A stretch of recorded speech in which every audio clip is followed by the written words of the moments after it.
1.3, creatinina es más mayor. Me sale mañana mi creatinina 1.3.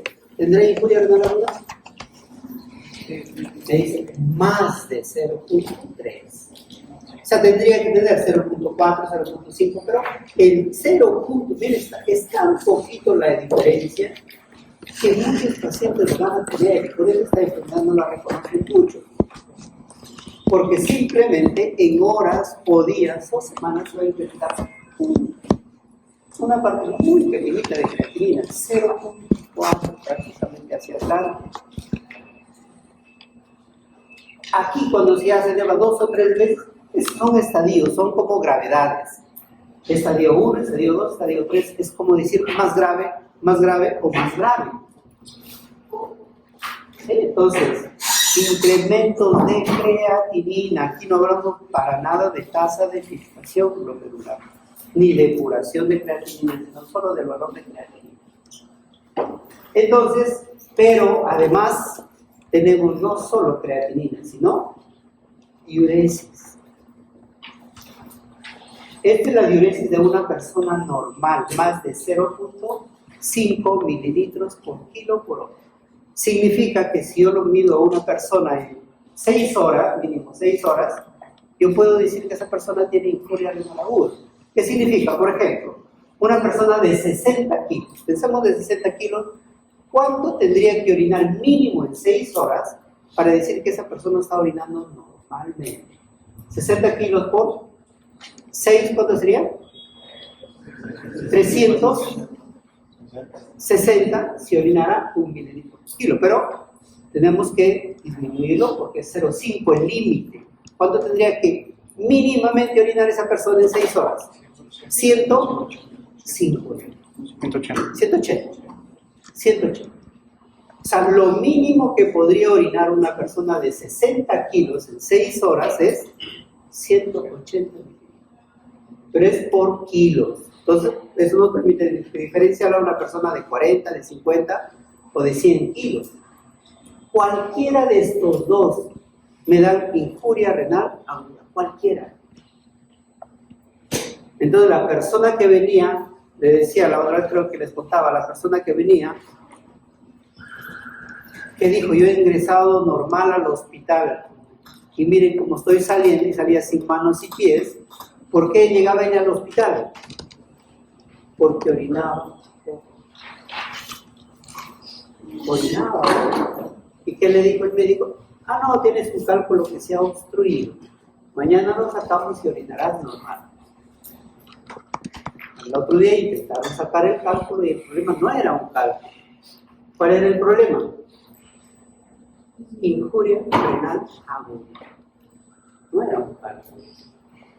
Entonces, a las 6 horas después, el paciente estaba intubado en UCI con inotrópicos porque el problema era un shock séptico, que aquí se estaba manifestando ya por volúmenes de orina.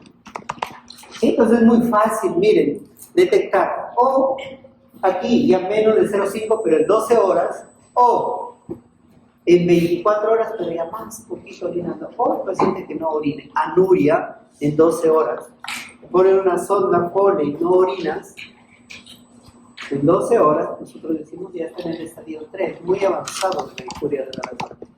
En el estadio 3 para nosotros, a nosotros como recomendación, como un médico nos dice, estadio 3, prepárate para dializarlo a esta persona. Y lo único que hemos medido es 12 horas, si orina o no orina.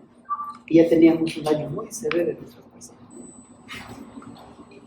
Muy bien, entonces, cuando decimos que es anuria, otro de los conceptos, anuria. Anuria, para un adulto es menos de 100 mililitros, ¿en cuánto? En 24 horas, eso sería anuria. Acá es 12 horas nada más, y para nosotros es una persona que orina menos de 400 mililitros. Muy bien. Y oliguria, que es el otro término, menos de 400. Muy bien, entonces miren, en esta página está la definición de injuria renal aguda y los criterios para diagnosticarla. Esta es de repente una de las diapositivas más importantes porque está la clasificación. La clasificación es muy simple. Antes del riñón, el riñón mismo o posterior al riñón. Prerrenal, renal. Bien difícil es que yo les pregunte por acá. ¿Cierto? ¿Por qué? Porque los médicos siempre debemos conocer lo más frecuente, lo que más hay. ¿Qué más hay? Prerrenal. Cuando veo a un paciente y digo, ese paciente tiene injuria renal aguda, mi mente tiene que llevarme a que 65% tiene la probabilidad de ser prerrenal. 30% de ser renal, o sea, intrínseca también se llama, y solo 5% de postrenal. Vamos a ir conociendo cada uno de ellos, pero aquí está la gran cantidad de gente. Prerrenal. Y miren cuáles son las causas. Las más simples. ¿Cuáles? Hipovolemia, sangrados, disminución del gasto cardíaco, disminución del volumen arterial eficaz, aquí hay una, o efectivo también se llama, trátenlo de distinguir bien este término, es disminución del volumen arterial efectivo o eficaz.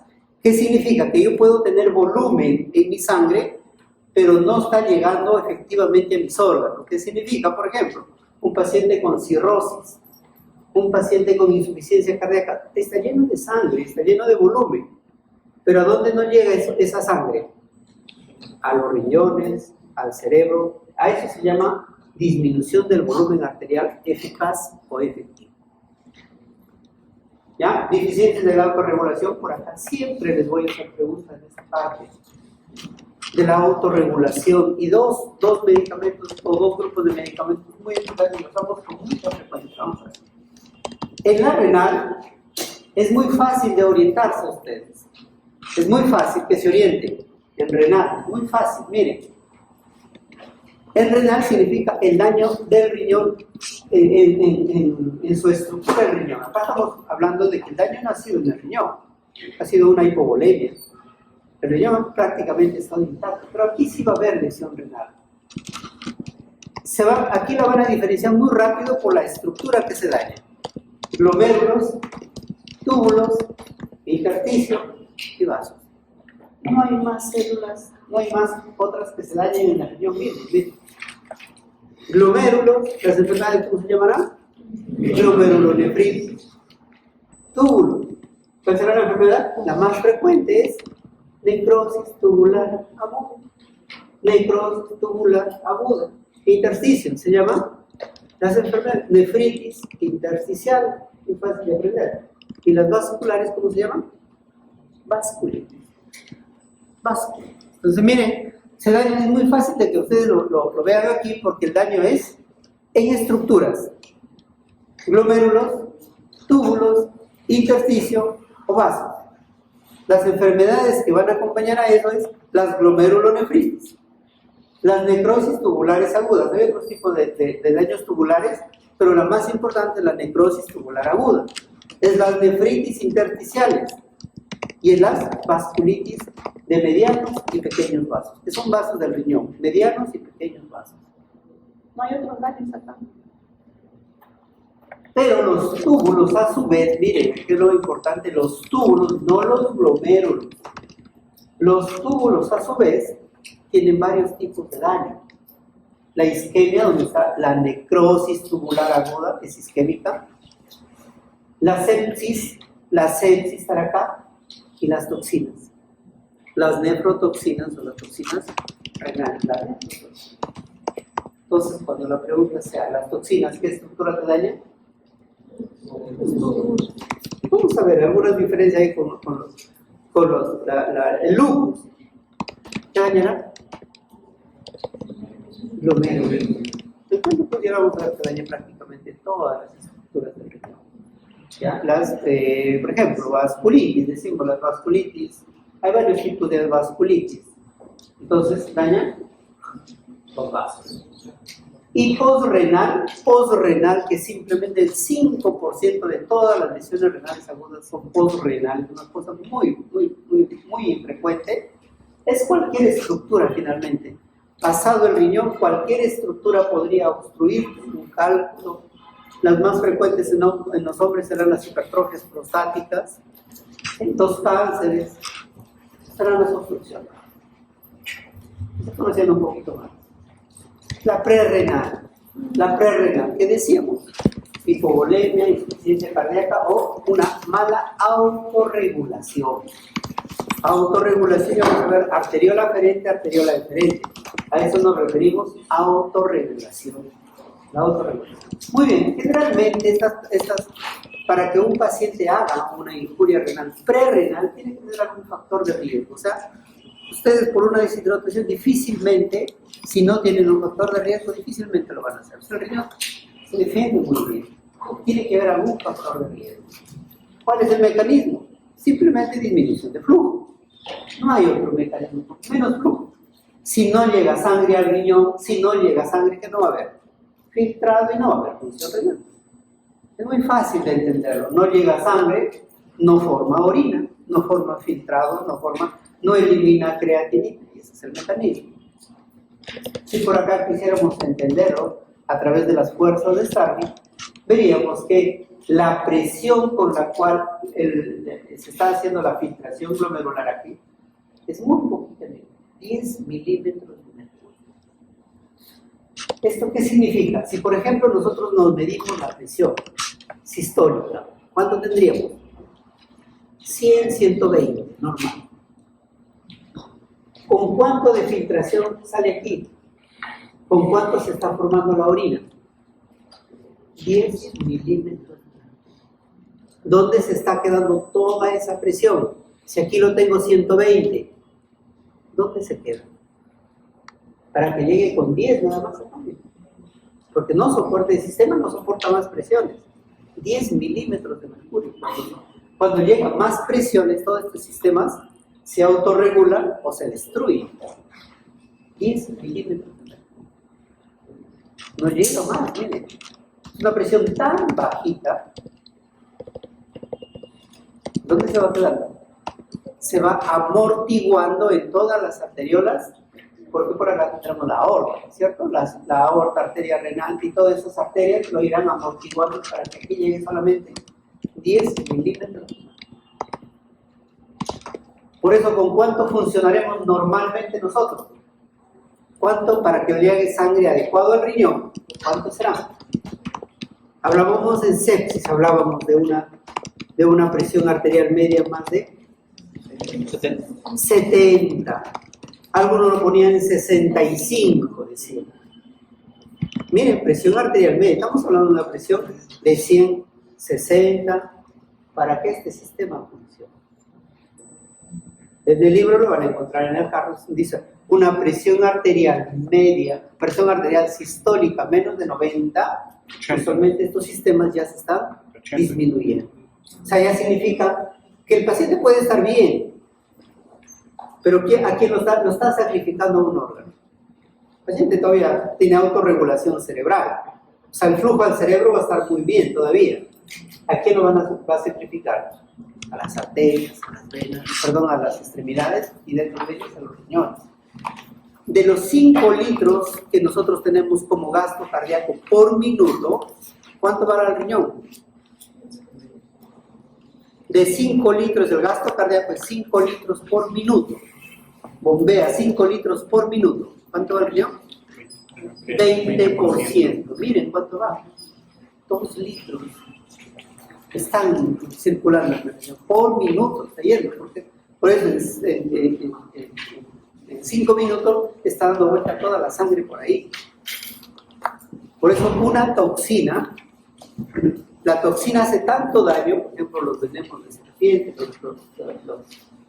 las nephrotoxinas hacen tanto daño porque se concentra, la toxicidad se concentra muy rápido. Les digo, en 5 minutos la sangre está circulando por su riñón. Entonces, lo absorbió todas las toxinas del riñón. La autorregulación nos referimos a esto. Esta es una imagen que está en el jardín. Siempre la pongo, esto es lo normal. Arteriola aferente, arteriola eferente, ovillo glomerular, ovillos de glomérulo. Y la orina se forma acá. ¿Qué hace cuando nosotros hacemos hipotensión? Nuestra presión disminuye por cualquier razón, deshidrataciones, por ejemplo. ¿Qué hace nuestro sistema normalmente? ¿Quién lo captará eso, decíamos? La mácula densa inmediatamente activa el sistema renina, angiotensina, aldosterona. ¿Y qué hace? ¿Qué hace ese sistema? Hace dos acciones. Aquí hace una vasodilatación producida ¿por quién? Por la prostaglandina E2. Vasodilatación. Abre este sistema para que llegue más sangre. Y lo segundo que hace es una vasoconstricción producida por la angiotensina 2. ¿Dónde? Arteriola eferente. Eso es lo normal. Y como resultado, ¿qué voy a tener? Mayor cantidad de sangre que va a llegar por esa arteriola. Aquí la va a cerrar el sistema y va a hacer filtración glomerular. Y se normaliza nuevamente el sistema. ¿Eso es lo normal? ¿Qué pasa si a esta persona que hace hipotensión yo le doy un diclofenac? Estaré alterando este sistema normal. Por ejemplo, a ver, paciente que se ha deshidratado, tiene diarrea, cólicos, y yo le pongo una ampolla de diclofenac. ¿Es común eso o no? Sí, lo estoy poniendo para el dolor. Estoy tratando el dolor y esta persona está deshidratada. Lo estoy haciendo. Es una acción muy simple que hacemos todo el tiempo. Muy bien, ¿dónde estará interfiriendo ese mecanismo? La producción de prostaglandina C2. Lo inhibe esto. Como no hay prostaglandina C2, ¿qué pasa con este sistema? Se cierra. Se cierra. Y ahí me altero. Al revés, o el otro sistema, voy a actuar por el otro sistema. ¿Qué pasa si este paciente es hipertenso? Me lo llamaban a doctor, mi papá, normalmente, me llamaban a ginecólogo, mi papá normalmente su presión es de 140. 140. Y de pronto yo lo estoy encontrando en 90. Mi papá no me habla, solo duerme. Tiene 90 años. ¿Qué le estás dando? ¿Qué ha pasado? No, ha estado con diarrea. ¿Qué está haciendo? Hipovolemias. ¿Qué le estás dando? Ya, yo le doy losartán. ¿Qué está haciendo el losartán? Está haciendo su actividad normal de losartán, ¿qué es? Inhibir el sistema renina, angiotensina, aldosterona. Entonces, ¿qué hace este sistema? Dilata este sistema, inhibe, altera. ¿Para qué? Normalmente lo abre para que la presión no sea tan alta. Ese es lo que normalmente hace. Pero ¿qué necesito yo en esta hipotensión? ¿Qué necesito? Hacerlo normal. ¿Qué es lo normal? Cerrar este sistema. Porque este paciente está hipotenso, está hipovolémico. Entonces, interfiero con el sistema. Entonces, ¿qué no debo dar a un paciente con insuficiencia renal aguda? ¿Qué no debo dar? ¿Qué está contraindicado? Como grupo, ¿qué está contraindicado en un paciente con insuficiencia renal aguda? AINES en toda su extensión y IECAS en toda su magnitud y ARAS en todas su magnitud. ¿Sí? Pero ya lo conocemos el mecanismo. Es la razón por la cual no debemos darlo.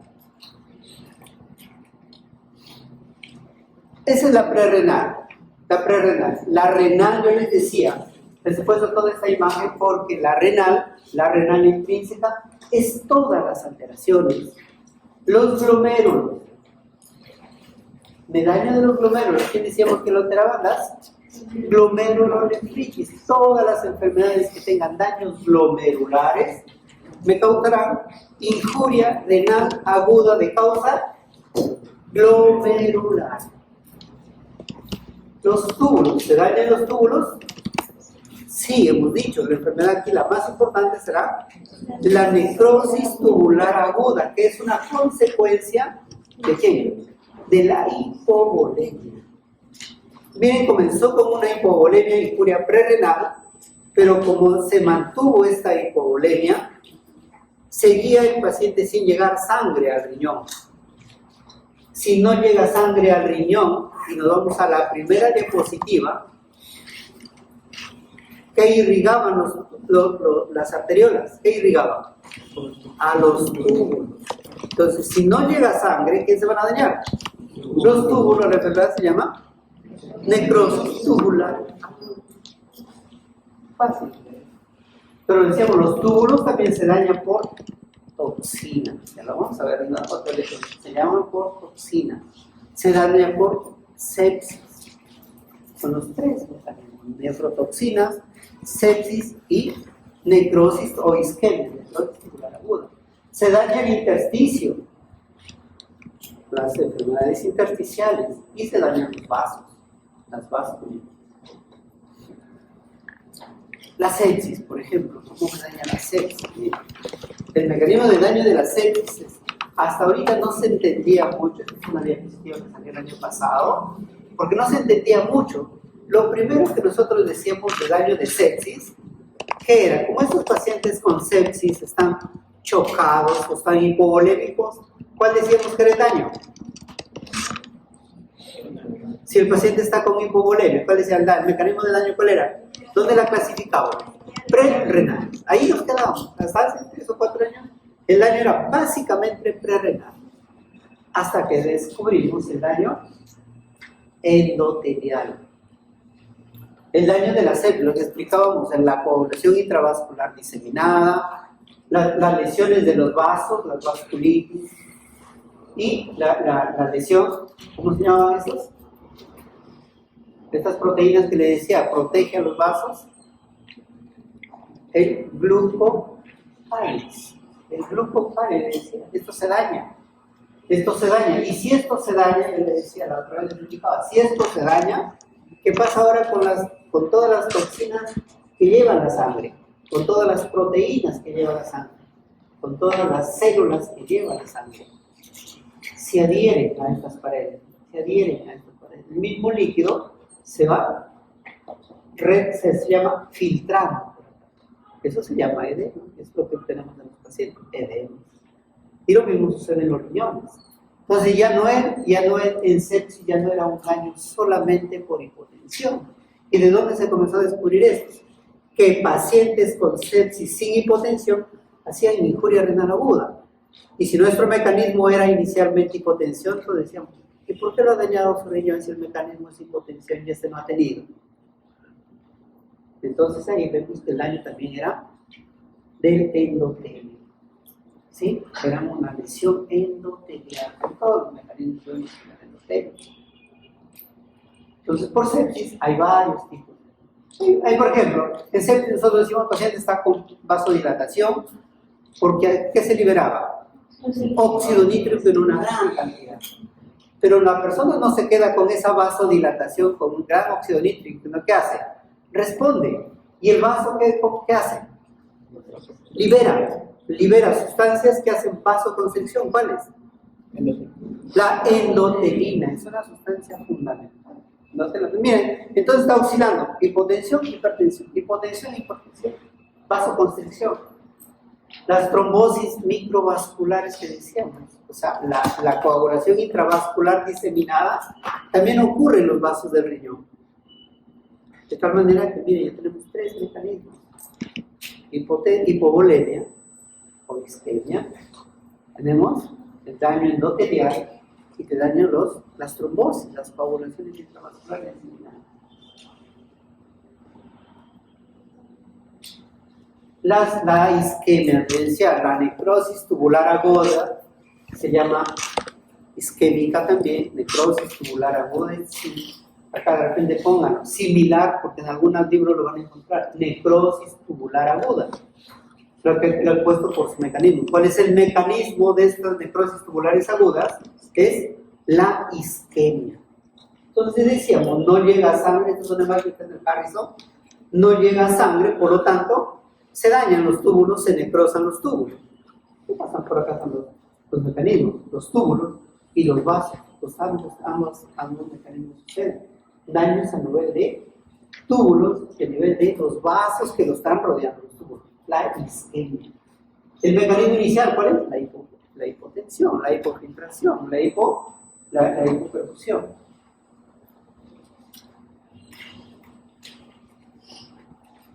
Miren, esta diapositiva es muy importante. Aquí tenemos un túbulo. Tenemos un túbulo. Espero que está escrito en las Harrison, en la diapositiva anterior. Pero miren lo que sucede en el túbulo. ¿Qué serán estas? Células tubulares con su ribete de cepillo. ¿Y qué es lo que ven en esa estructura? Las células que se van muriendo. Pero no solo se mueren, sino que además, miren lo que sucede. Y van formando como tapones. ¿Sí? Van formando como obstrucciones tubulares. Entonces el mecanismo no es solo lesión tubular, lesión de células tubulares, sino, ¿cuál es el mecanismo? Obstrucción tubular. Cuando hablamos nosotros de lesiones tubulares, no solo hablamos de que las células se van muriendo, sino que además los túbulos mismos se van obstruyendo. Es el otro mecanismo de lesión. No solo es necrosis tubular, sino obstrucción tubular por las mismas células que se van produciendo acá. Lo mismo, los vasos que lo acompañaban a los túbulos,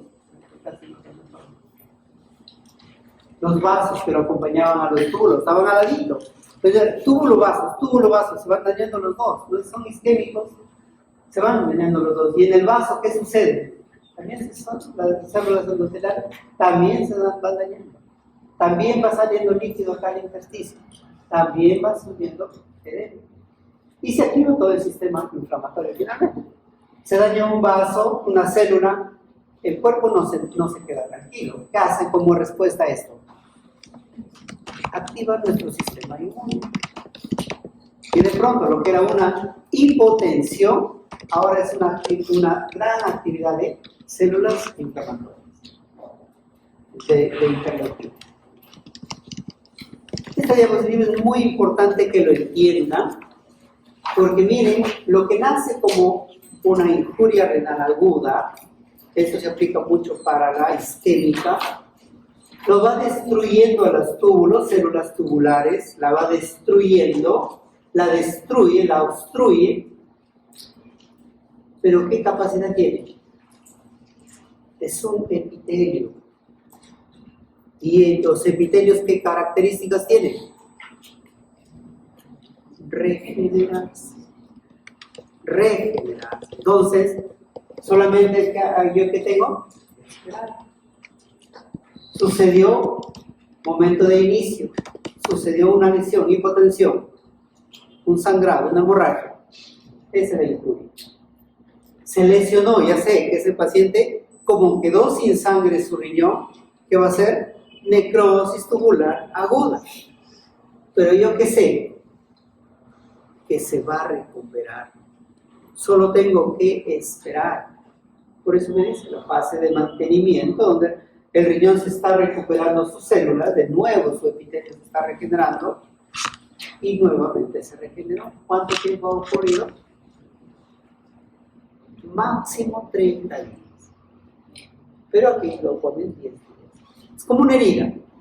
Epitelios. ¿Queda para siempre la herida ahí?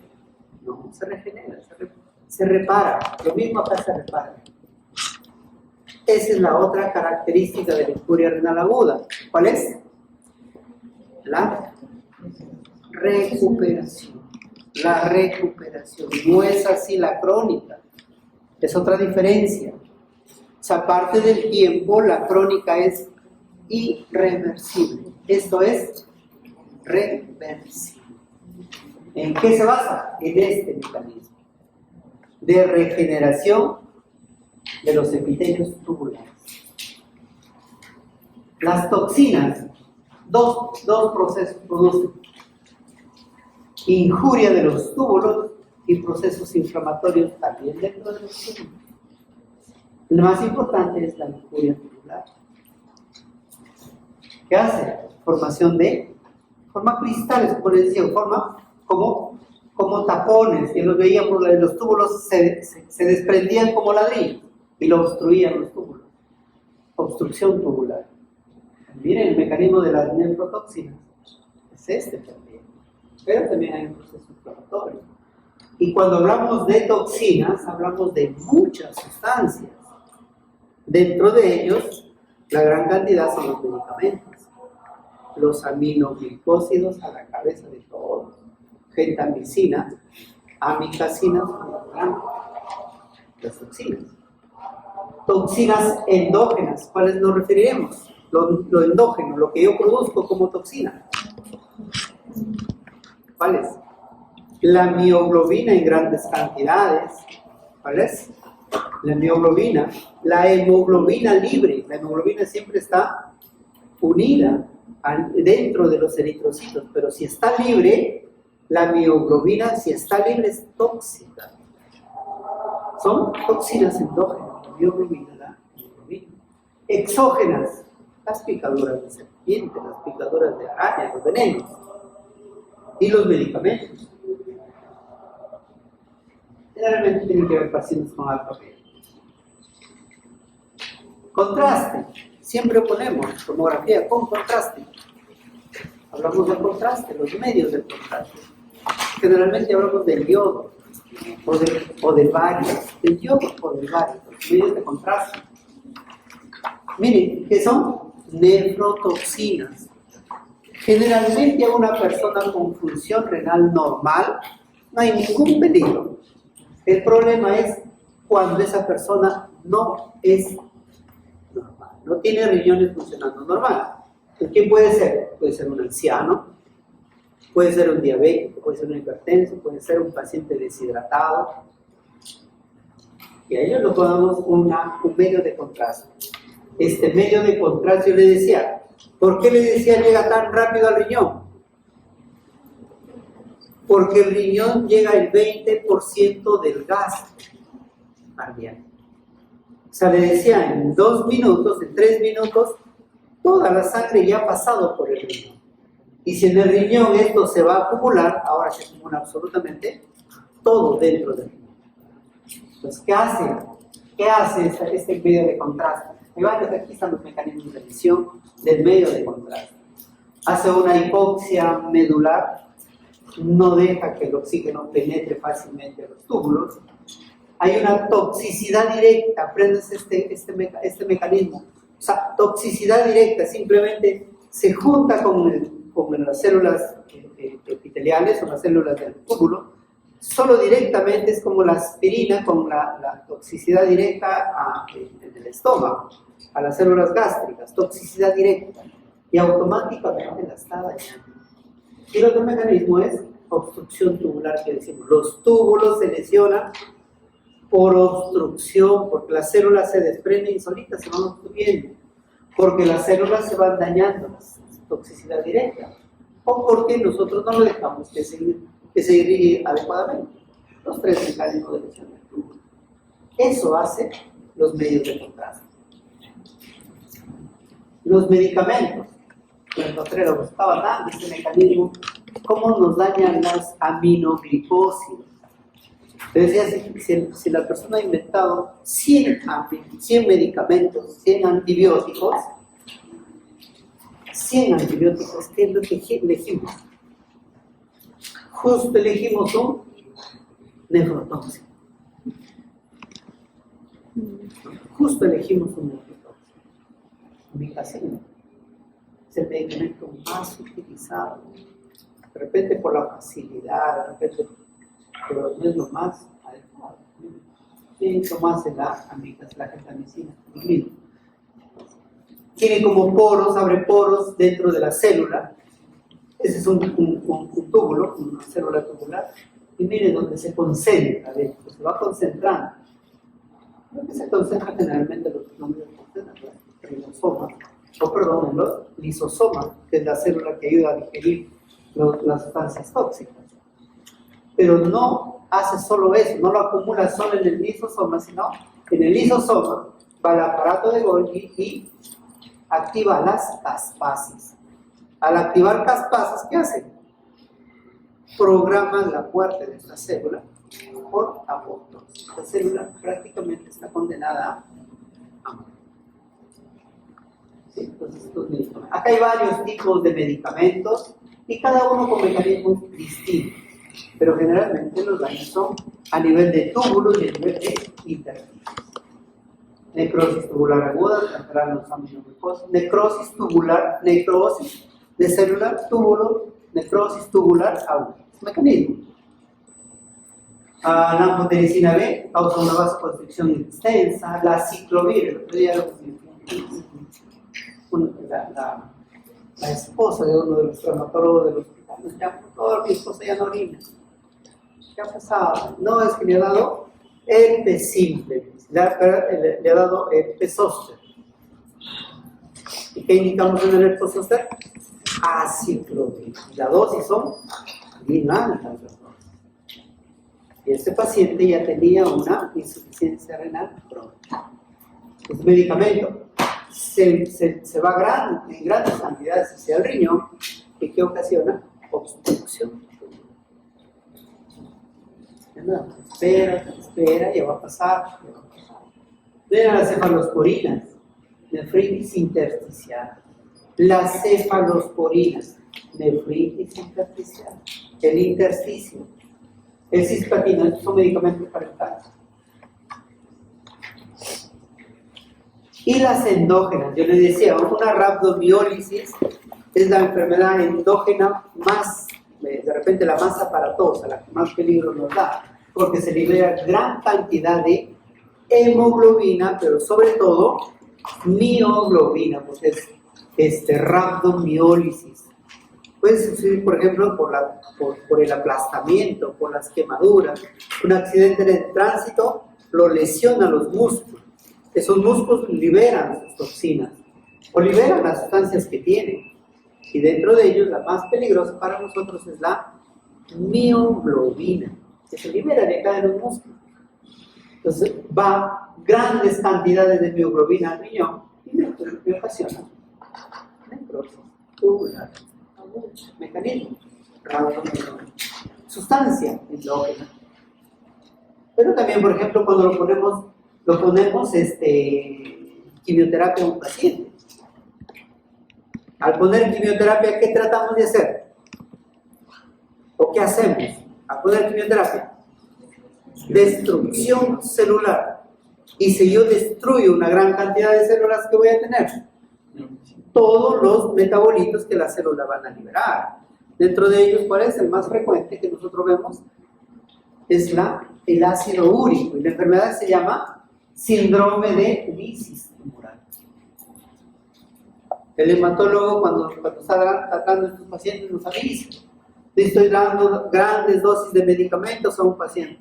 Por favor, miren, porque este paciente puede hacer síndrome de lisis tumoral. Termina con acidosialiasis del paciente. Y lo último es postrenal. La postrenal, decía, a partir del riñón hasta la vejiga, cualquier tipo de obstrucción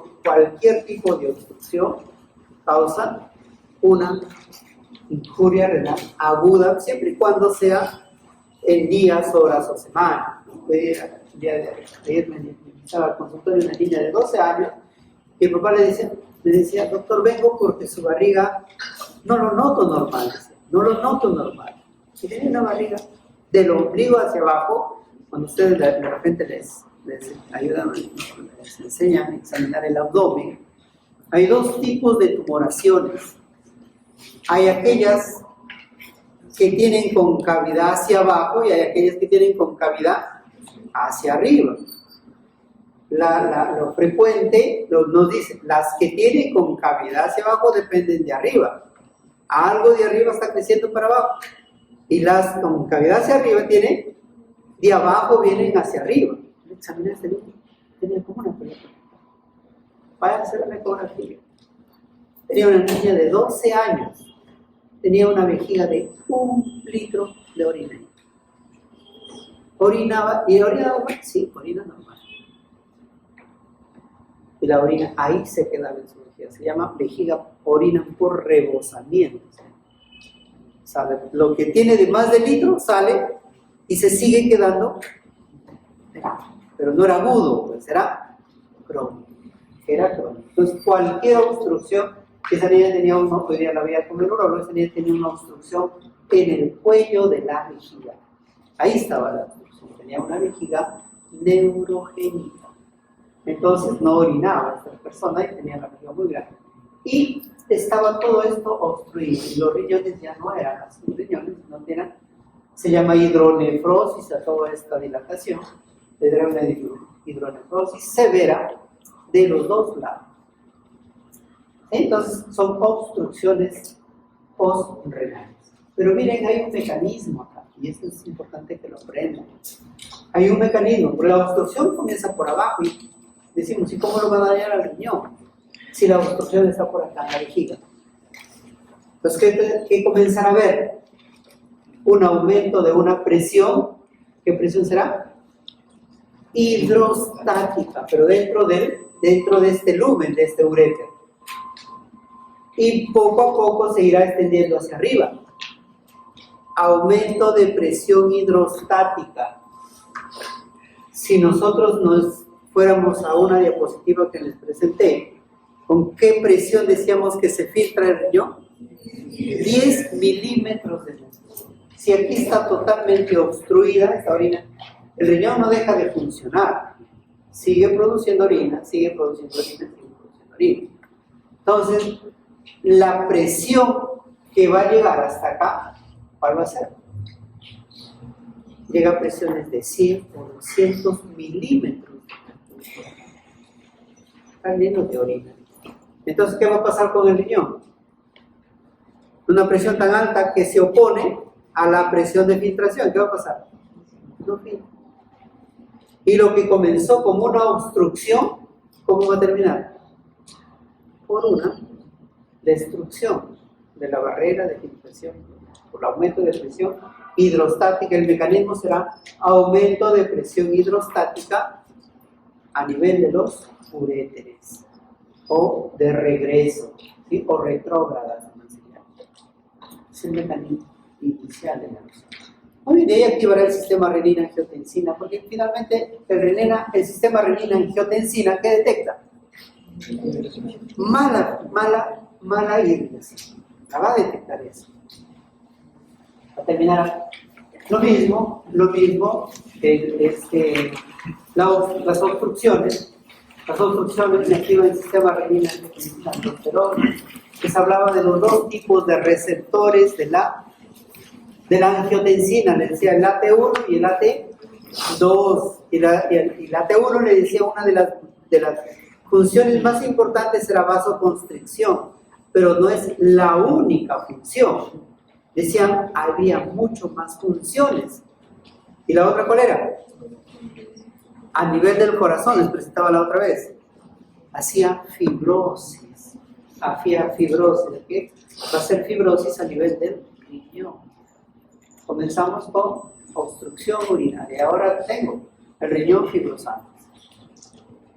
¿Sí? Muy bien, aquí se activa el factor nuclear, capa beta, los fibroblastos, y el paciente tiene lesión renal aguda y termina el riñón dañándose totalmente.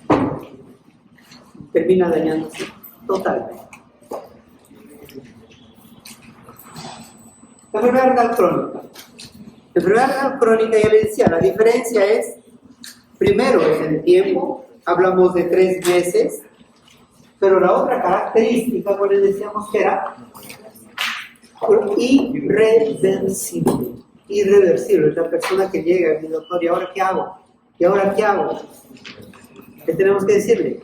Es irreversible. En cambio, el otro espere, no se preocupe, ya va a pasar. No lo dañe más, ya no lo siga poniendo en mi casina, ya no le debo otra vez medios de contraste, hidrátalo. ¿No? Eso es lo que hacemos nosotros. Entonces, aquí sí es crónico, Y miren, aquí sí hablamos de tasa de filtración glomerular. En la primera que hablábamos, creatinina, decíamos más de 0.3, de 1 a 2 veces, de 2 a 3 veces o más de 3 veces. O la otra definición incluía la diuresis, 2 cosas. Y aquí también hay 2 alteraciones. Una de ellas es tasa de filtración glomerular. ¿Cuánto tiene que ser? Menos de 60. Solito, si hoy día se miden, lo medimos, o me miden mi tasa de filtración glomerular a mí, y me encuentran 50, y en 3 meses me vuelven a medir y me encuentran 50, ¿qué dirán que tengo? Enfermedad renal. Tratarán de buscar la causa, y me dirán, doctor, esto es solo un síndrome. Hay que buscar la causa, vamos a estudiar por acá las causas. Pero así se está manifestando la enfermedad que yo tengo, se está manifestando de esta manera. Tasa de filtración menos de 60. Pero si yo no tengo absolutamente nada y tengo mi tasa de filtración glomerular en más de 70, o 80 o 90, estaré normal. Sí, aquí no se confundan. Cuando yo evalúo solo tasa de filtración glomerular, para que yo tenga enfermedad renal crónica tengo que tener menos de 60. Si no, no tengo enfermedad renal crónica. Pero puedo tener la otra característica, la manifestación de que algo está dañando a mi riñón. Y aquí está con letra más grande porque es la manifestación más importante de la enfermedad renal crónica. ¿Cuál es? La proteína. Entonces, es tan fácil detectar que tenga un paciente enfermedad renal crónica porque ¿qué creen que buscamos? ¿A qué se reducirá cuando el paciente dice, doctor, quiero que evalúe mi riñón? Alguien me ha dicho que mi riñón podría estar mal. ¿Qué buscaré? Proteinuria y tasa de filtración. Por eso dice, la enfermedad es tan fácil de detectar, es tan fácil de identificar, que no necesitamos nada. Búscale proteinuria. Puede haber otras cosas también. Hematuria, cilindros que son normales. Puede tener imágenes alteradas por quistes. Puede tener una obstrucción. Puede haber hecho una biopsia y en la biopsia ya me dijo que voy a votar. O sea, son los otros criterios. Pero el más importante será proteína. Entonces, si yo tengo proteinuria y me vuelven a buscar en 3 meses, porque esto tiene que demostrarse 3 meses, porque a veces proteinuria puede haber por haber corrido, se llama proteinuria por esfuerzo. Entonces, pero ese será pasajero, eso nunca será sostenido. Pero si en 3 meses me vuelven a comer y de nuevo encuentran cantidad de proteínas en mi orina que no es normal, ¿qué dirán que tengo? Enfermedad renal. O si tienen quistes, o si estoy obstruido por algún cálculo, mi riñón ya no será normal. Entonces igual, es muy fácil de definir. Esta es una de las diapositivas que es un resumen de lo que está en Harrison, que es importante que esta la conozcan. Porque miren, en primer lugar tengo que tener un mecanismo que arañaba. De la nada nunca ocurre. Nunca ocurre de la nada. Tengo que tener alguna causa. Tengo que tener algún mecanismo que inicia. Pueden ser enfermedades inmunológicas. ¿Cuáles de ellas? El lupus, la artritis, las vasculitis, enfermedades inmunológicas, depósitos de complejos inmunes. Inflamatorias, ¿cuáles serán, por ejemplo? Inflamatorias. Las infecciones repetidas son inflamatorias. Las tóxicas, que continuamente que esté utilizando. Hay paciente con artrosis. se lo han acompañado al reumatólogo a la consulta. Dice, tomen naproxeno mañana y noche y le da 300 tabletas. 300. Y toma 3 meses antiinflamatorios de una manera repetida. Entonces, toxinas. O, por ejemplo, el ácido úrico que lo tenga mi paciente por hiperuricemia, una enfermedad que se llama la gota. Toxina. Ahí está el mecanismo. Entonces, ¿eso qué hará? Hará que por dentro mis riñones se active el sistema. ¿Cuál será? El que más está ahí, está esperando que algo malo no haya en mi riñón, o algo malo haya en mi riñón. ¿Cuál es? El sistema renino-angiotensivo. Siempre va a estar este mecanismo. Porque ¿qué quiere hacer este mecanismo? ¿Qué quiere? Quiere regular algo. Muchas veces se equivoca en la regulación, o sea, no lo hace adecuadamente. Por ejemplo, él cuando comenzaba con hipotensión la regulaba, pero la regulaba demasiado alto, de tal manera que ya no se podía bajar. Pero este sistema quiere que nosotros tengamos una presión normal.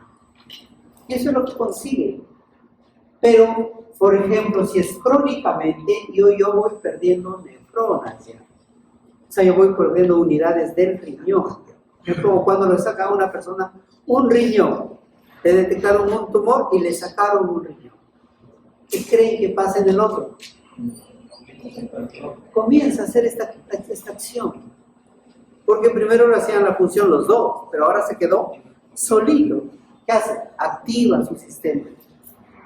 Cada uno nacemos con 1 millón de nefronas. Una persona de 36 semanas de gestación nace con 1 millón de nefronas en cada riñón.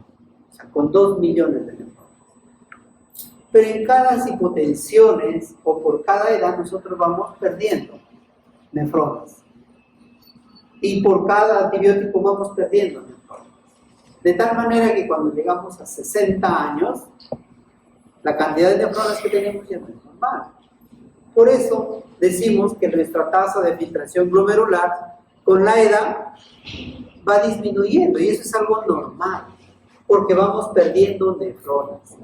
Pero ocurre que las enfermedades me hacen perder más nefronas de lo que la edad me hace, entonces se agrega. Entonces este mecanismo inicial es para que yo me adapte a esas nuevas circunstancias. Tenía 2 millones de nefronas y ahora tengo 1 millón.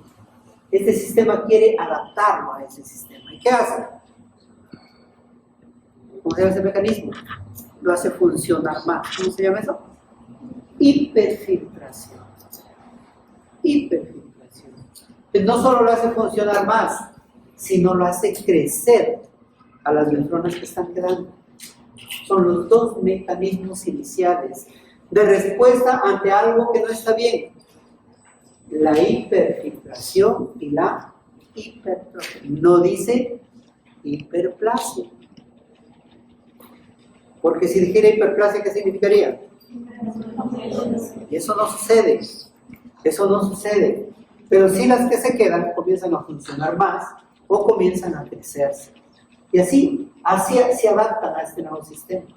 Pero este nuevo sistema no termina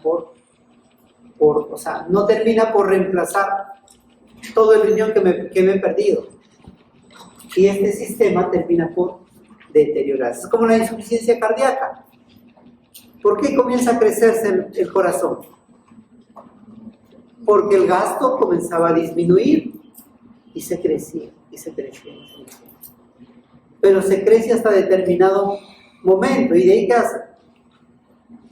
Se adelgaza y ya no puede crecer más.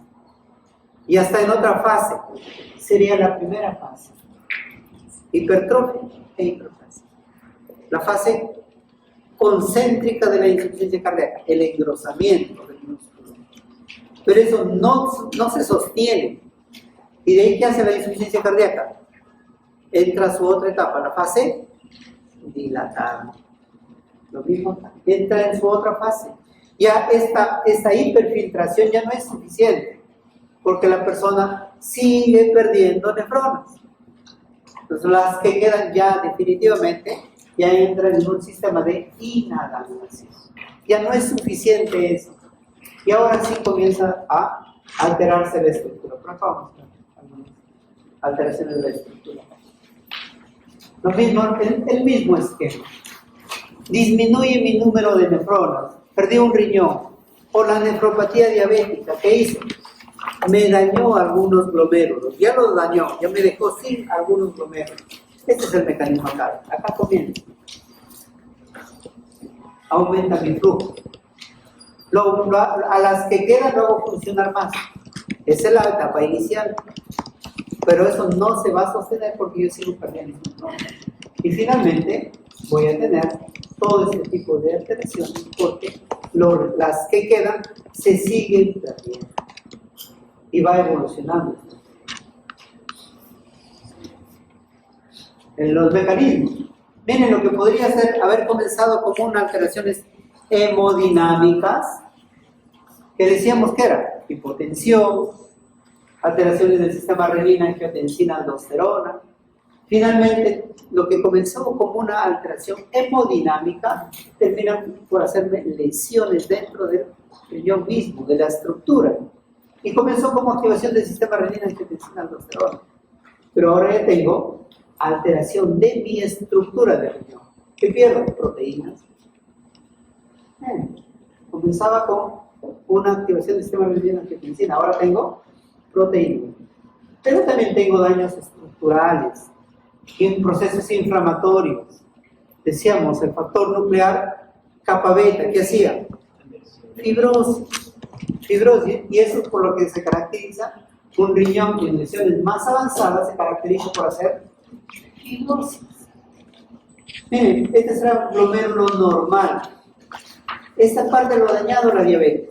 Ya lo ha dañado la diabetes. Esto ya no queda. ¿Qué va a pasar con estas? La adaptación inicial, ¿qué decíamos que hacía? Se hipertrofiaba, ¿sí? Y funcionaba más. Hiperfunción o hiperfiltración, las que quedan. ¿Pero lo harán de una manera eterna? No, lo harán mientras estas puedan todavía. Pero entonces se siguen perdiendo. El mecanismo, por eso se llama crónico e irreversible. Ya no hay cómo revertir. No hay cómo revertir. Muy bien, entonces los factores ante una pérdida de iones nefronas, lo saco un riñón o pierdo por la diabetes, por la hipertensión, nefronas funcionantes. Estos serán los mecanismos iniciales del aumento, la hipertrofia.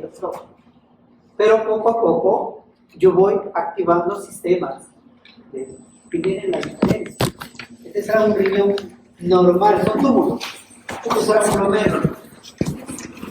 Son túmulos. Esto es lo normal. Miren ahora cómo es. Entonces le podríamos decir a esta persona, se va a recuperar, señor. No se preocupe, no está bien. Imposible. ¿Cómo pues? ¿Cómo la recuperamos? Esas serán los sobrevivientes. Pero ¿cómo van a hacer la función de todos estos que no hay? Imposible. Imposible. Esta es una imagen que siempre deben tenerlo presente. Esta la incorpora en la edición, no sé si está en la 19, pero ya está en la edición 20 de Harrison. La incorpora esta imagen, esta clasificación, porque es una clasificación muy importante para nosotros. La enfermedad renal crónica se clasifica en estadios, de acuerdo a la tasa de filtración glomerular. Estadio 1, estadio 2, estadio 3, estadio 4, estadio 5. Estadio 5. Estos valores fueron muy arbitrarios. O sea, la verdad es que siempre, ¿y por qué 90? ¿Por qué 60? ¿Y por qué 30? ¿Y por qué 15? Como que no hay quién lo hizo o cómo nacieron estos. Lo único científico que se ha demostrado es que a partir de 60 a partir de 60, si los riñones hacia arriba tienen una buena supervivencia las personas, y cuando menos de 60 tengo de tasa de filtración, la probabilidad de que yo me muera es muy alta. Pero este 15, que a veces nos asusta porque nos clasifica las enfermedades terminales, hasta le llamamos enfermedad terminal o enfermedad renal crónica terminal menos de 15. El 15 sí es muy arbitrario, porque tenemos 15 en personas que están haciendo su vida normal y ya lo hemos clasificado como terminales, como que ya no van a poder. Entonces ese 15 es muy arbitrario, pero esta es la clasificación que hay, ¿sí? 90 de tasa de filtración glomerular, 60, 30, 60, de 15 a 30 y menos de 15. Pero esto es lo que se ha agregado actualmente.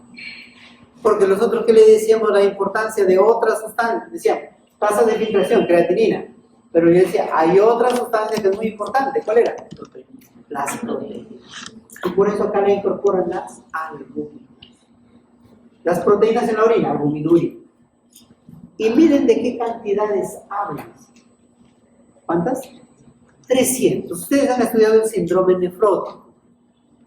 ¿Cuánto de proteínas hablamos de síndrome nefrótico? 3.500 miligramos. 3.500. ¿Aquí cuánto hablamos? 300. O sea, nos hemos venido a valores tan bajos porque cuando salen 3.500, la persona ya está para hacer diálisis. O sea, ya no tiene sentido buscar el síndrome nefrótico. Tiene sentido ver que tenga valores muy pequeñitos, porque es la expresión del daño. Entonces, la enfermedad renal crónica actualmente se clasifica por tasa de filtración glomerular y albumina. Más de 300, este nos da mucho miedo, mucho temor. Sí, más de 300 y estadio 5. El paciente está pensando ya hacerle diálisis con mucho. Y el paciente puede venir caminando y le pregunto cómo está y él me dice, estoy bien, doctor, estoy tranquilo, pero ya está. ¿Y por qué da miedo? Porque esto es, no lo puedo regresar más acá. No hay manera, porque esto es crónico, es irreversible. La albuminuria o la proteinuria, miren cómo se relaciona con los linfocitos, con la activación de interleuquinas, y cómo termino haciendo proteinuria, y termino haciendo fibrosis del tumor. ¿A través de quién? De la activación de interleuquinas. Cuando hablábamos de fibrosis, cuando hablamos de proliferación, ¿de qué interleuquina hablábamos? Cuando hablábamos de psoriasis, ¿de quién hablábamos? ¿De qué te helper? ¿Uno? No, dos. La 17. Entonces yo decía, miren, ¿cómo comenzó la persona perdiendo proteinuria? ¿Y cómo va a terminar sus riñones? Fibrosándose. Entonces, le digo, ¿cómo a esta persona le decimos, te vas a mejorar, te vas a sanar? Imposible. Imposible. Entonces, ¿cómo la proteinuria termina siéndome insuficiencia renal crónica y fibrosis? Activando las fibroblastos. Fibroblastos es sinónimo de fibrosis. Fibrosis. Pues, donde había glomérulos, ¿ahora qué va a haber? Fibrosis, fibroblastos. Esa es de repente la parte más dañina de esto. Las proteinurias nunca debían haber salido de los túbulos, de los glomérulos, nunca debían haber salido. Se sale y ese es el daño. Pero miren, cuando hablamos de tasa de filtración glomerular, ya ni siquiera hablamos de medir la orina en 24 horas. De repente el doctor, ya le he dicho al doctor Skerrer que no les esté enseñando cosas de hace 20 años. Le sigue diciendo qué proteinuria hay que medir en 24 horas, ¿cierto? Le sigue diciendo que tasa de filtración se sigue midiendo en orina de 24 horas. ¿Les he dicho o no? Están divididos. Bueno, eso se hacía hace muchos años, exactamente hace 10. Y desde hace 10 años ya no lo hacemos. Porque la mejor manera de evaluar la proteinuria es en la primera orina de la mañana. Ya no más. Ya no más. Entonces, y la tasa de filtración glomerular ya no lo hacemos en orina de 24 horas. Ahora hay una aplicación en el celular.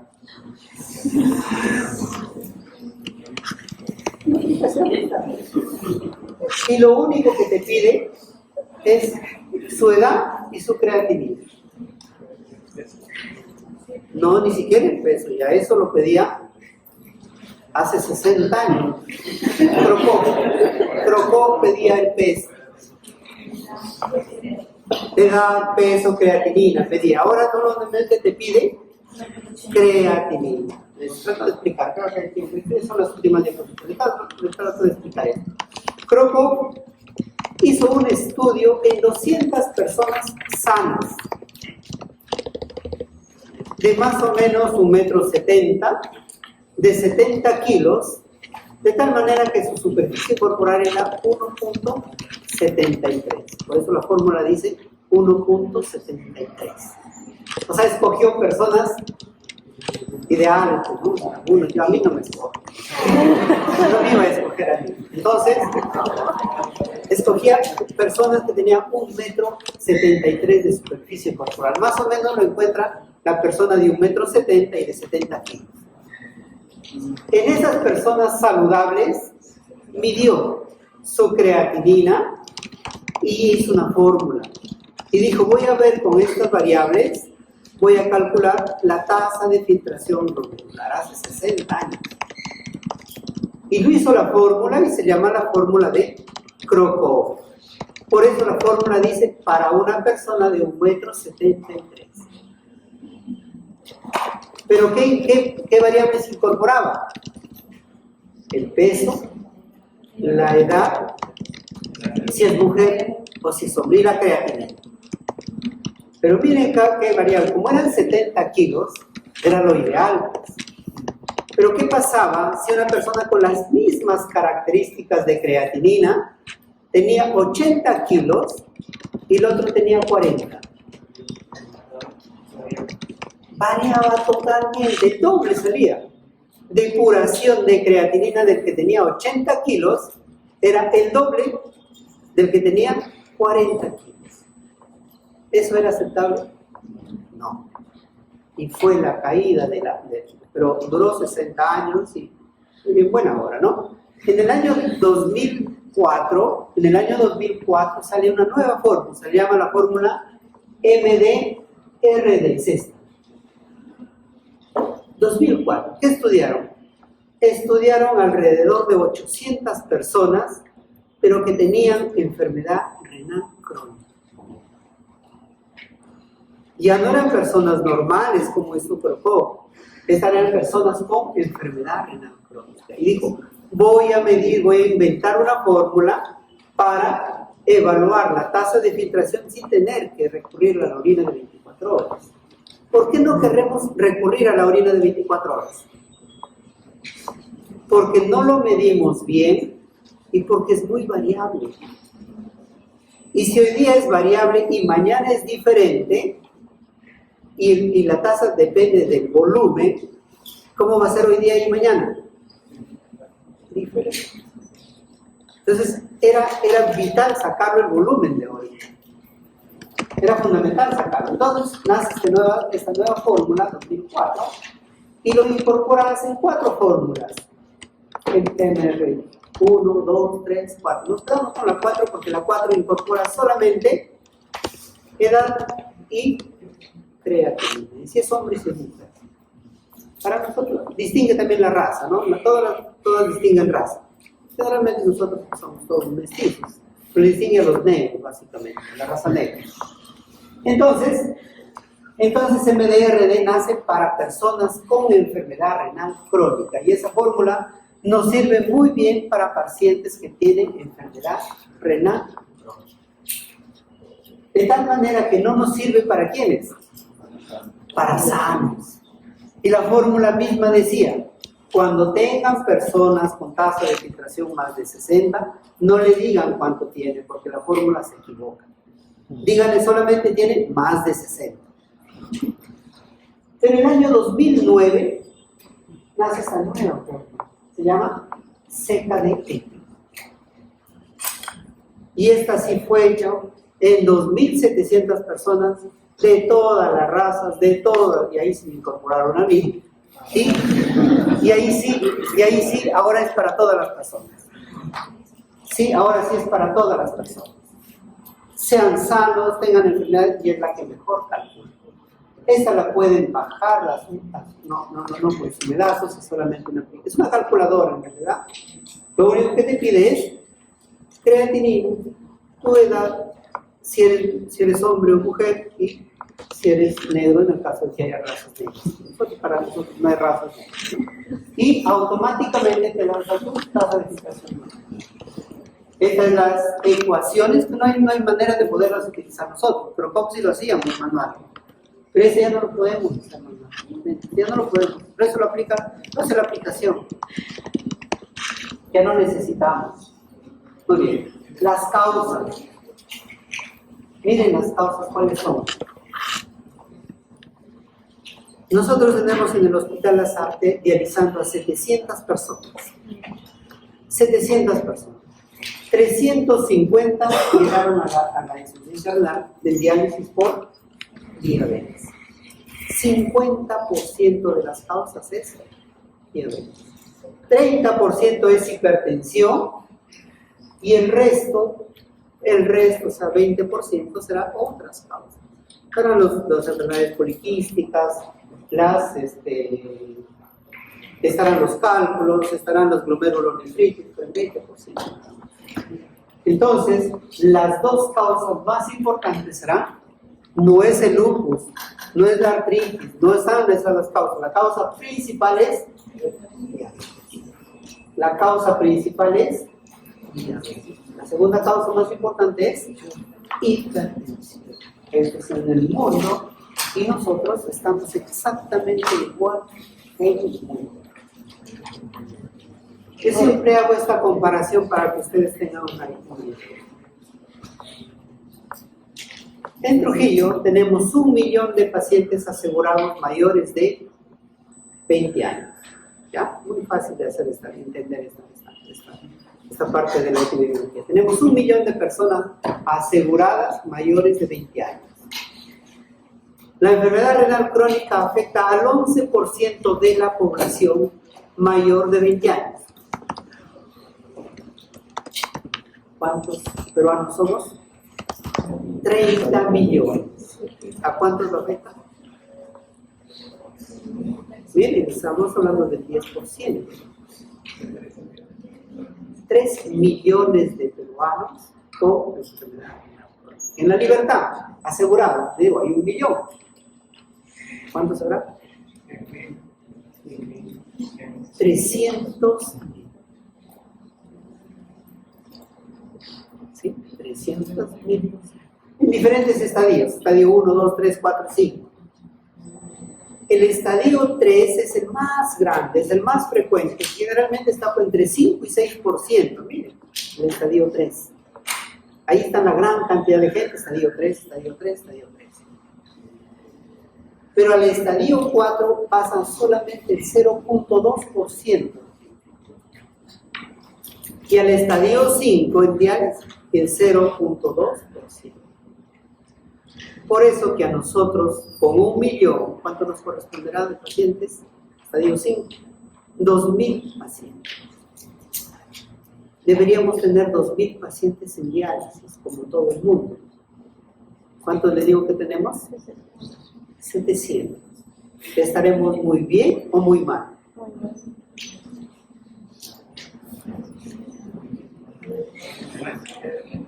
Miren, es muy simple la estadística. Hay 1 millón de gente y en el mundo sucede casi todo eso. Pero el estudio fue hecho en España y en Estados Unidos, para esos porcentajes. El estudio, de repente en algunos lo conocen, se llama el estudio NANES. NANES 1, NANES 2, NANES 3. Son estudios poblacionales en Estados Unidos. El 0.2% de 1 millón es 2.000 pacientes. Eso deberíamos tener en diálisis. Tenemos 700. ¿Estamos muy bien o estamos muy mal? Recontra bien. ¿Será cierto? No, no estamos recontra bien y esa es una gran pena. ¿Por qué? Porque significa que muchas de estas personas se están muriendo sin acceder a uno. Y lo que sucede en el Ministerio de Salud es para... Porque ahí ni siquiera... Tenemos 2 grandes hospitales, regional y de ley. ¿Saben cuántos nefrólogos hay en cada uno de estos hospitales?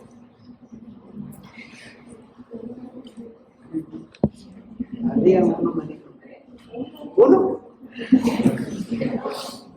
En ninguno de los 2 hay. ¿Cuál es la especialidad que quieren? ¿Saben cuántos nefrólogos sabemos en La Libertad? No, más, un poquito más. 11 nefrólogos. Para una población de ¿cuánto? De más de casi cerca de 2 millones de personas. ¿Sí? Entonces, miren lo que sucede. Esa es la verdad en el Perú. Esa es la verdad.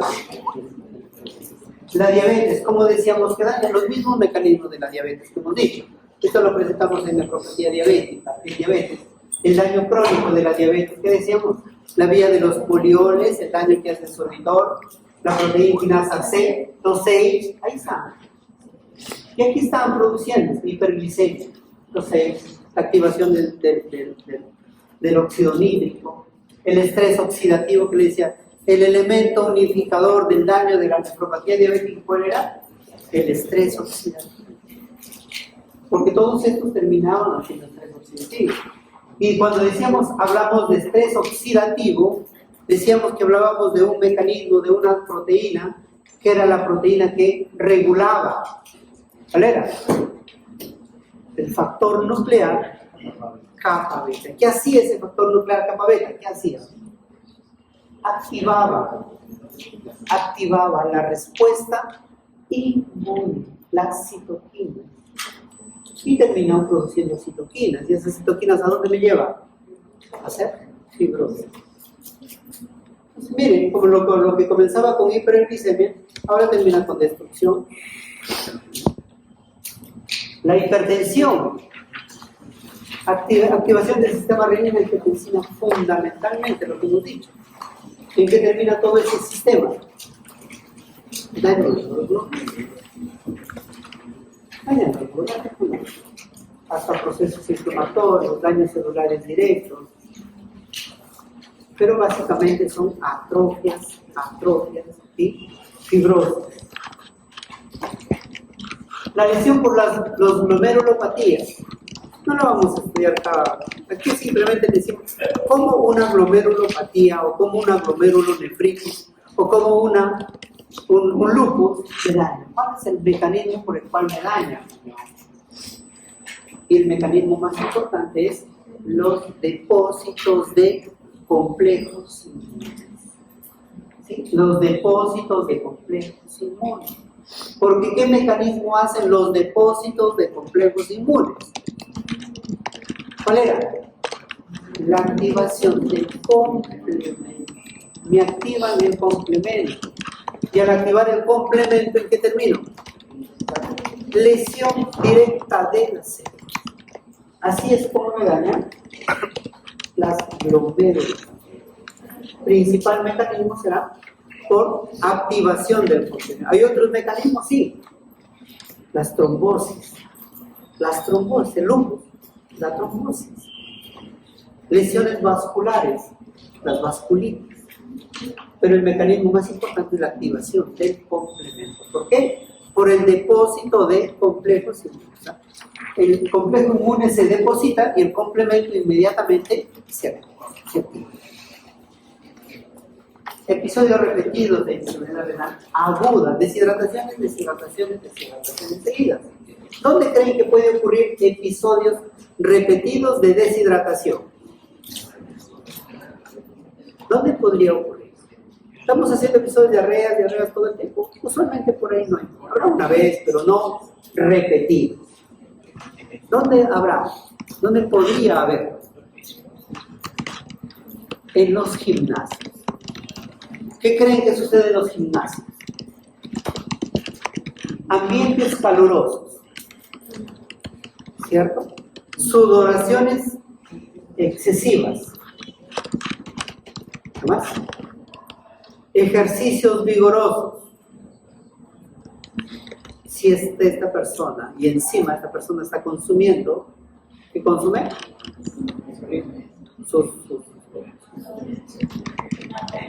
Lo que sea que coman eso. ¿Sí? Entonces, esta persona está haciendo episodios repetidos. Esta semana me han llegado dos. Que de casualidad, mira, uno ha sido el gerente de Plaza Moto, no se vende el moto, no vende los frentes, miren mi análisis. Creatinina 1.6. Lo he repetido porque no lo creía este valor. Me han hecho, de mi trabajo me han hecho. Pero tú eres sano, soy deportista. ¿Qué deporte hacía? Gimnasio. ¿Y qué hacía? Se consumía grandes cantidades. ¿Qué tienen estos batidos o estos porros que nos venden? ¿Qué tienen? Grandes cantidades de proteínas. Grandes cantidades de proteínas. Deshidrataciones repetidas. Si esto se repite y se repite y se repite, termina con enfermedad renal. Episodios repetidos. Lo vemos en los cañadeadores. La enfermedad se llama, recién ha salido un último artículo que los leer a sus compañeros de Medicina 2. Tenemos un día en el cual tienen un artículo de actualización, o sea, algo último que aparece, que ha aparecido una nueva denominación a una enfermedad de los trabajadores de caña de azúcar. Ocurría que en los trabajadores de caña de azúcar hay muchos pacientes. Yo siempre hacía la comparación, ¿por qué tantos pacientes no llegan a diálisis de Cartavio y de Casa Grande y no de Virú o de Moche o de ¿cómo se llama? Virú y Chao. Son dos valles agrícolas. ¿Por qué tantos pacientes nos vienen del norte y no del sur? Eran distintos cultivos. ¿Qué ocurría con los trabajadores de caña de azúcar?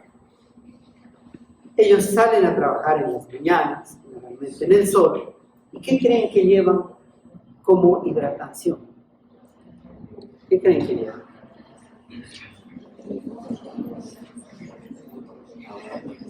¿Llevarán agua? No llevan agua. ¿Qué llevan? Agua. Gaseosas. Gaseosa. ¿Pero qué gaseosa creen que llevan? ¿Coca-Cola? No llevan Coca-Cola. ¿Por qué creen que no llevan Coca-Cola? Pepsi está más caro. ¿Qué creen que llevan? La más barata. ¿Cuál es la más barata? ¿Cuál es la más barata? Oro. ¿Porque qué te dan? 6 litros. 6 litros te dan.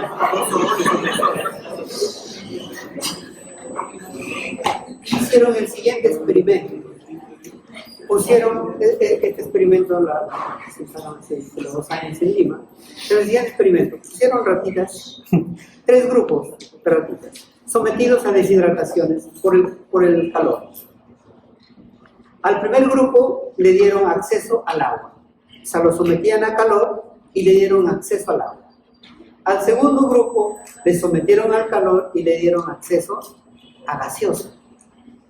Y el tercer grupo lo sometieron a la deshidratación y no le dieron acceso a nada. A nada. Y le hicieron una biopsia de los riñones. ¿Qué creen que encontraron? Eran episodios de deshidratación. Los hallazgos que encontraron en ratitas que iban a deshidratación sin agua, injurias renales agudas, eran exactamente los mismos que se producen con los gaseosos.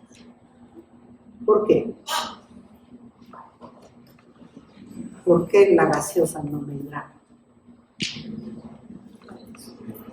Porque tiene una sustancia dentro. ¿Cuál es? La glucosa. ¿Y la glucosa qué es? Una sustancia hipertónica. Y por tener una hipertónica, la osmolaridad de la persona, ¿cómo se calcula? 2 veces el sodio, la glucosa entre 18 y la urea entre 6. ¿Cuáles son? Las 3 sustancias que me dan mi osmolaridad, ¿cuáles son? El sodio, la glucosa y la urea. Las 3 sustancias osmóticas, no hay más, miren. Entonces yo tomo una gran cantidad de glucosa, ¿qué voy a hacer? ¿Me voy a hidratar o me va a deshidratar? ¿Me jala agua de dónde? De mi célula me jala a mi sangre. Ahí, porque ahí está la glucosa. Entonces, ¿me hidrata o me deshidrata? Me deshidrata. Entonces, esta enfermedad se llama la enfermedad mesoamericana. Así lo han puesto. O de los cáñaros, de los trabajadores de caña. Entonces, ellos se someten a episodios repetidos de deshidratación. A los 20, 30, a los 40 años, los pacientes están en diálisis. Episodios repetidos de deshidratación.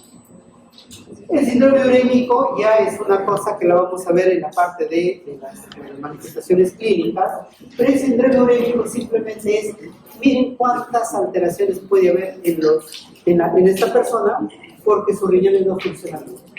Alteraciones del sodio, del potasio, del complejo nitrogenado, del eritropoietina, el ácido básico, mira cuánto se altera. Tiene que ver con las funciones del riñón. Acá. Vamos a ver dos alteraciones. Vamos a ver 2 alteraciones. Voy a explicar 2 de estas alteraciones.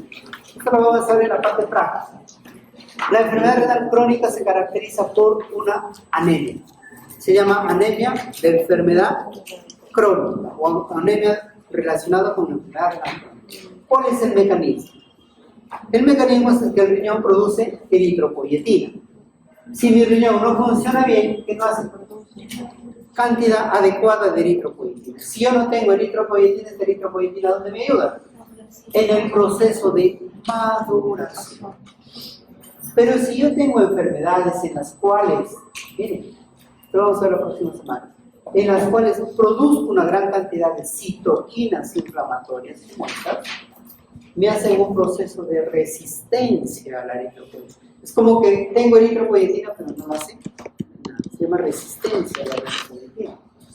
Sustancias inflamatorias. Por ejemplo, lupus. Gran cantidad de factor de necrosis tumoral, interleucina. La hepcidina. ¿Qué hacía la hepcidina? Capturaba hierro. Absorbía la... ¿Quién absorbía? Al hierro. ¿Para qué lo absorbía? Para no dejarle disponible a los microbios, ¿sí? Y ese es otro mecanismo, por lo cual hay anemia en estos pacientes. La principal causa de anemia en pacientes con enfermedad renal crónica es el déficit de eritropoietina. Hay otros, sí, la presencia de mediadores inflamatorios, la activación de la hepcidina, otros. La deficiencia de hierro también puede haber, pero el mecanismo es déficit. Esta me parece que es la última diapositiva, que son las alteraciones del calcio, del fósforo y de la paratormona. Se llama eje calcio-fósforo-paratormona. Muy simple es que ustedes lo entiendan. Bien, estos son los últimos 5 minutos, ¿ya? Trátenlo de entender esto.